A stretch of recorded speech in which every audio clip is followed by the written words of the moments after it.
ที่มีความรักกับคนที่มันแฮปปี้คุณรักนะวันเขาทำร้ายให้ใจก็คงสับรู้เธอรักแต่คนดีแบบนี้คงจะได้เพียงแค่ไหนนี่ว่าเธอต้องมันคงเข้าไว้มีคนมาเอาใจมากมายใจรักที่ดีต้องวางตรงนี้ก็จะพบว่าเขาอยู่ตรงนั้นหันไปคนเธอยังเพิ่งมองใครได้ไหม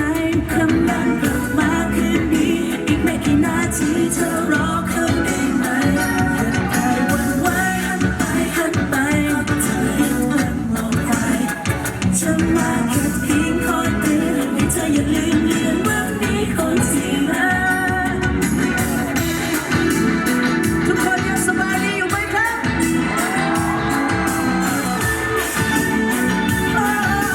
แม้จะพบว่าเขารออยู่ตรงนั้นเขายังกลับมาคืนนี้อีกไม่กี่นาทีเธอรอเขาได้ไหม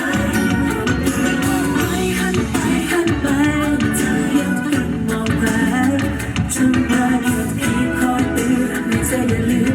ว่ามีคนที่รักและรักเธอนะอย่าหันมาที่ตรงนี้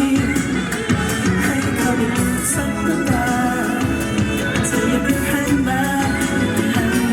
ว่าเธอตรงนั้นอย่าหันมาที่ตรงนี้ให้เขาได้ยินสักน้ำตาเธออย่าเพิ่งหันมาว่าเธอตรงนั้นหันมาที่ตรงนี้ให้เขาได้ยินสักน้ำตาเธออย่าเพิ่งหันมาว่าเธอตรงนั้นหันมาที่ตรงนี้ให้เขาได้ยินสักน้ำตา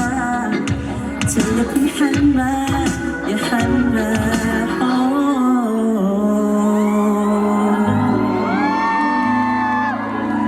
ขอบคุณครับอยากจะบอกทุกคนว่าหลังจาก